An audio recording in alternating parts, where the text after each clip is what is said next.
Então, vamos lá, vamos começar do começo para ninguém ficar perdido nos detalhes. Primeiramente, tudo começou com o Irã declarando que iria começar a cobrar pelos navios que passam ali pelo Estreito de Hormuz. Ele iria cobrar cerca de $1.000 por barril que passasse por ali.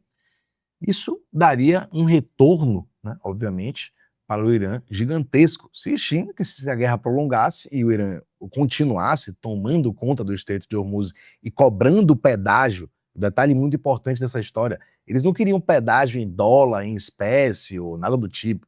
Não.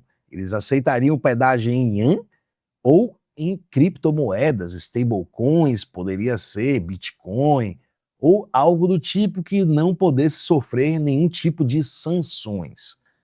Olha lá, essa estratégia que o Irã tomou daria um retorno financeiro para o Irã absurdo.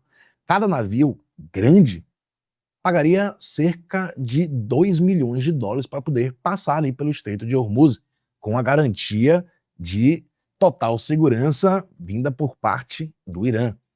Mas Donald Trump, obviamente, não iria deixar isso acontecer, porque o retorno para o Irã seria mais ou menos de $80 bilhões por ano, caso isso, né, se prolongasse e continuasse.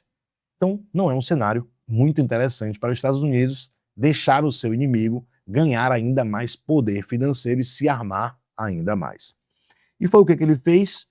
Ele simplesmente disse que iria bloquear o Estreito de Hormuz. A Marinha dos Estados Unidos iria bloquear completamente o Estreito de Hormuz e nenhum navio iria passar, nem entrar nem sair, sem autorização dos Estados Unidos. Mas olha só, essa declaração foi ontem e hoje já entrou, passou um navio chinês, um petroleiro chinês. E o detalhe dessa história é que esse petroleiro é um petroleiro que já está sancionado nos Estados Unidos desde 2023, justamente por fazer acordos ali, vem compra e venda ali entre o Irã. Porém, os Estados Unidos, com essa declaração, quando foi cobrado, né? E aí, vocês não tinham travado o Estreito de Hormuz? Mas olha só, o navio chinês passou por ali hoje.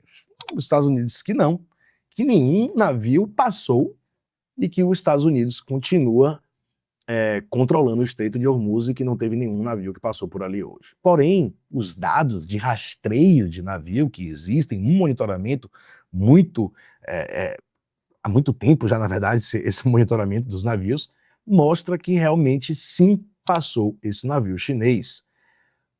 E digo mais, não foi só esse navio que está mostrando esse rastreamento, foram mais outros 2 ou 3 navios petroleiros que passaram por ali no dia de hoje. Então, esse bloqueio dos Estados Unidos está um pouco furado, digamos assim. Obviamente que eu falei para vocês já, né? O Irã tem uma vantagem muito grande para os Estados Unidos, geograficamente falando. A parte da geografia do Irã é uma geografia montanhosa, íngreme. E o outro lado do Estreito de Hormuz, onde os Estados Unidos têm um acesso para poder atacar, se proteger, é um nível do mar. E isso é muito desfavorável quando se fala de um conflito. Tudo bem que os Estados Unidos têm um armamento muito mais poderoso do que o Irã, porém, esse trabalhar no desnível, no nível do mar, é muito mais complicado do que você trabalhar na parte alta, na parte montanhosa. Então, o Irã garante a passagem dos navios ali, ó, beirando a ilha deles, uma ilha que tem ali de monitoramento da marinha deles e colado ali por todo o território iraniano. Essa via eles garantem e dizem que as outras vias estão cheias de minas. Inclusive, os Estados Unidos, Trump respondeu dizendo que não, que ninguém passou. Além disso, disse também que a Marinha dos Estados Unidos já abateu cerca de 28 navios ali na região que estavam, segundo ele, instalando minas, né, subterrâneas, minas aquáticas, né, que justamente eles colocam em zonas, né, que eles não conseguem ter um monitoramento, está mais afastado da costa iraniana, e aí eles conseguem fazer com que, né, dizer ali o caminho com que os navios têm que passar, um caminho seguro, que eles garantem, onde não tem minas, e eles conseguem monitorar, mas esse é um ponto que cerca ali a costa iraniana. Pois é, a gente tem notícias aí bem complicadinhas, né? Dizendo, os Estados Unidos dizendo, como sempre, notícias enviesadas, né? Um dizendo que passou o navio, outro dizendo que não.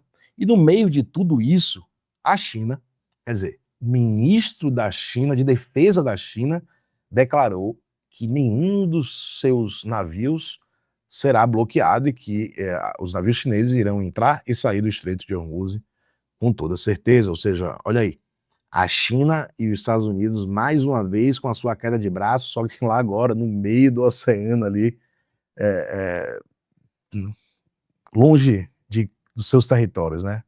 Em terras alheias, em águas alheias, né, digamos assim. Vamos lá, vamos ver o que vai acontecer. Abri um parênteses aqui, que essa declaração, né, que eu vi do ministro de Defesa, eu vi em um site, mas eu não achei nenhuma fonte mais confiável do que essa aí. Mas a gente sabe que a China tem um grande interesse e precisa muito do petróleo ali do Irã. O Irã já disse aceitar o iene, ou seja, a moeda chinesa para passagem do navio, ou seja, a China parece que está de acordo em pagar esse pedágio e parece que não está de acordo com que os Estados Unidos bloqueiem o Estreito de Hormuz. Vamos ver até onde isso vai dar e quem é que vai conseguir segurar. Eu sei que os Estados Unidos já mandou cerca de porta-aviões, o Abraham Lincoln, tem muito equipamento bélico da Marinha Americana ali garantindo esse bloqueio, mas eu não sei não, viu? Não sei se realmente vai conseguir efetivar esse bloqueio, justamente pela área e justamente pelos interesses externos também que existem ali de outros países, né? A gente sabe que a China depende muito desse petróleo também, e outros países também têm uma dependência desse petróleo iraniano. Ele representa 1/5 do petróleo do mundo e não vai ser tão fácil, eu acredito, bloquear todo esse petróleo ali, toda essa passagem de petróleo, né, autorizar um a um. Vamos ver como é que vai acontecer. Ou seja, se o Irã conseguir fazer com que a passagem do Estreito de Hormuz seja segura e garantida, e os Estados Unidos não conseguir efetivar esse bloqueio, a gente sabe que o Irã vai faturar muito com isso. E os Estados Unidos acaba se dando mal nessa história com isso também.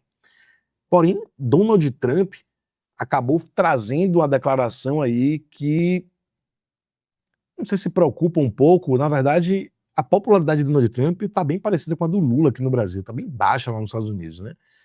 E isso preocupa um pouco, porque os Estados Unidos, querendo ou não, ele precisa de popularidade exatamente em que momento, né? No final do ano ele vai precisar ter uma popularidade boa, porque vai ter as eleições de meio de mandato e se os Estados Unidos perder, quer dizer, o partido de Trump, né, de direita, perder muitas posições ali no Senado e no Congresso, isso pode complicar bastante a governabilidade de Donald Trump para os próximos 2 anos de mandato dele.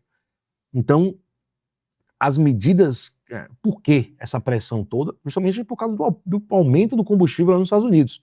É diferente daqui do Brasil, onde a Petrobras está segurando o preço do combustível. E aí que entra, né, o Brasil nessa história. A gente teve um certo aumento do combustível? Teve sim. E eu conheço donos de postos de gasolina e te garanto, não foram eles que aumentaram, e sim alguns empresas que repassam esse combustível já começaram a aumentar. A Petrobras, eles disseram que ainda não aumentou, não repassou isso, porém não vai conseguir também segurar isso por muito tempo. Em algum momento a Petrobras vai ter que ceder esse aumento, que já foi mais de 100%, né, a valorização do petróleo durante esse conflito. Então a Petrobras não tem condições, não vai ter condições de segurar durante muito tempo, porque vai tomar prejuízo em algum momento, ou não sei se já está tomando prejuízo, ou vai começar a tomar prejuízo em algum momento, por isso ela vai ter que mudar, com certeza, e se adaptar ao preço do combustível, do petróleo global aí, e a gente vai ter um reajuste aqui no nosso, nos nossos postos de gasolina. Vai ter, Genaro? Como assim vai ter? Pô, eu mesmo já fiz um vídeo mostrando que a gasolina chegou aqui em Salvador a 9 e pouco, no começo do conflito ali, mas acabou de dizer que não teve repasse. Mas entenda, o que acontece nesses momentos é a lei da oferta e demanda. Isso é uma regra, né, do que existe no capitalismo. Uma regra não, uma lei que existe no capitalismo, não tem muito para onde correr. Quando um vendedor ou um distribuidor está diante de uma forte procura, muita gente querendo, E aí que entra um ponto bem interessante. O que é que fez o preço realmente subir nesse começo, já que a Petrobras não repassou esse aumento? E aí entra o que a gente chama de FOMO, né?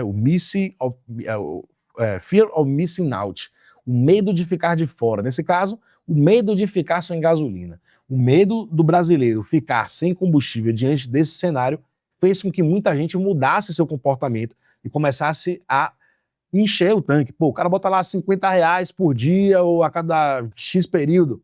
Ele ouve as notícias, vê a movimentação de fila do posto de gasolina e fala: rapaz, eu não vou botar 50 hoje, não, eu vou encher esse tanque todo. E aí o dono do posto de gasolina preocupado, né, ou o distribuidor preocupado com a quantidade que ele tem de produtos de combustíveis para vender, se esgotarem, ele aumenta o preço para tentar frear essas pessoas desesperadas. Então, nesse caso, o aumento que aconteceu aqui no Brasil do combustível foi justamente para tentar frear o comportamento desesperado do consumidor. É nada mais isso. Isso é uma lei que a gente conhece como oferta e demanda. Isso vai acontecer em qualquer produto. Entre o desespero, as pessoas começam a comprar muito, esse produto tende a aumentar o preço, justamente para conter esse ímpeto que é um comportamento de compra emocional, né, que não é racional. Então, esse caso foi o que aconteceu aqui no Brasil. Então, se a gente já viu o combustível aumentar, acreditem, não foi por causa do conflito ainda, foi por causa do FOMO, do comportamento do consumidor. Nada mais do que isso. Então, sim, pode piorar o preço? Pode. A gente pode ver mais ondas. O que, é que pode acontecer daqui para frente, né? Se isso se estender, obviamente, o petróleo continuar se valorizando, a gente viu que o petróleo aumentou, chegou a $100 o barril, voltou, recuou um pouco, está ali na casa dos 90 e poucos dólares, mas ainda assim está muito caro. Quando esse repasse acontecer de fato para os postos de gasolina aqui no Brasil, a gente vai ver um aumento e não vai ser pelo comportamento, e sim pela tabela de preço pela tabela de valor que está aumentando realmente ali, do custo do produto que está aumentando. Então, o que é que pode isso também desencadear? A gente pode ver um aumento real, pelo aumento do petróleo realmente ser repassado agora para o público, e aí a gente vê uma nova onda de FOMO, uma nova onda de medo, uma nova onda de medo de ver o combustível disparar para 10, 12, 15, 20 reais, e aí as pessoas começam a encher o tanque desesperados para economizar, guardar, estocar combustível. Vai fazer o quê? A gente vai ter agora uma nova onda com 2 fatores que podem fazer o combustível disparar. Então não se assustem se a gente vê em algum momento, né, se esse conflito se estender, um combustível a 10, 12, 15 reais aí em alguns locais. Não duvidem disso acontecer. Isso vai ser responsável pelos 2 fatores trabalhando em conjunto, né, o FOMO e o insumo que realmente é o petróleo, que aumentou o preço, e a Petrobras não vai mais aguentar segurar isso por muito tempo. A empresa precisa respirar, precisa ter seu lucro para poder rotacionar e sobreviver. Então é isso. A gente sabe que o tempo corre contra o relógio, contra o brasileiro principalmente, e aí entra um problema muito maior que o Brasil tem, e que, quem sabe, né, se a gente vê isso continuar e gerar uma hiperinflação aí dos alimentos e de tudo, o brasileiro acorde para a importância disso, que são as ferrovias. Muitos países não dependem do Brasil, como o Brasil, de tanto transporte aéreo e de caminhões. O Brasil depende de praticamente 100% de transporte de alimentação via aérea ou via caminhões. O diesel ficando alto, tudo ficando alto, a gente vai ver os alimentos aumentando como um todo, no geral. Então a gente sabe que o Brasil já temos uma inflação, né, por causa da falta de habilidade dos governantes, natural, digamos assim, e ainda agora a gente vai ter fatores externos que vão provocar o aumento da inflação. Então, realmente, não é para a gente se alardar, mas é para a gente ficar atento, que existem grandes possibilidades que, se isso continuar, a gente vê não só o combustível aumentar, mas alimentos e vários outros produtos também ficando muito mais caros. A gente viu também que o dólar começou a se desvalorizar perante ao real esses tempos. E não é por competência do governo brasileiro, obviamente, e sim por incompetência externa em circunstâncias que estão fazendo com que o real, né, se desvalorize menos e o dólar está perdendo valor perante ao real. Por isso tem um teto, né? A gente sabe que o Brasil não pode, não vai conseguir sobreviver, a economia, né, dos empresários não vai conseguir sobreviver.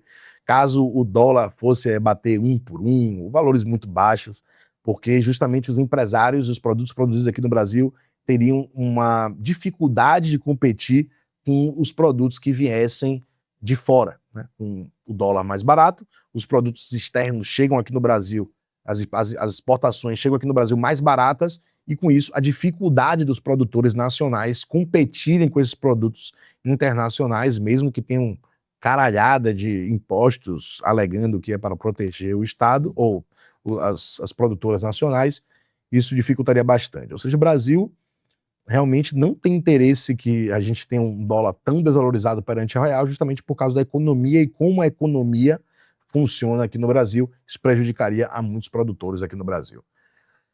Mas eu acho que é isso. Deu para entender um pouco do cenário que a gente está agora e como a gente está agora, né? Tanto geopolítica, como pode ser interferido aqui dentro do Brasil. E aí, como a gente se preparar, realmente, falaria para vocês estocarem, mas esse seria um fumo generalizado, já pensou todo mundo começar a estocar tudo. Aí a gente vai ver acontecer o que aconteceu com a gasolina, só que com outros produtos também. Isso pode acontecer também, né? A gente vê a inflação desenfreada por FOMO e por realmente o combustível está causando aumento nos produtos. Então é isso. Se você ainda não me segue, me siga. Meu nome é Genaro Ramos e até o próximo conteúdo. Deixe seu comentário aqui, pô. Me ajuda a engajar esse conteúdo. Até o próximo conteúdo e um abraço.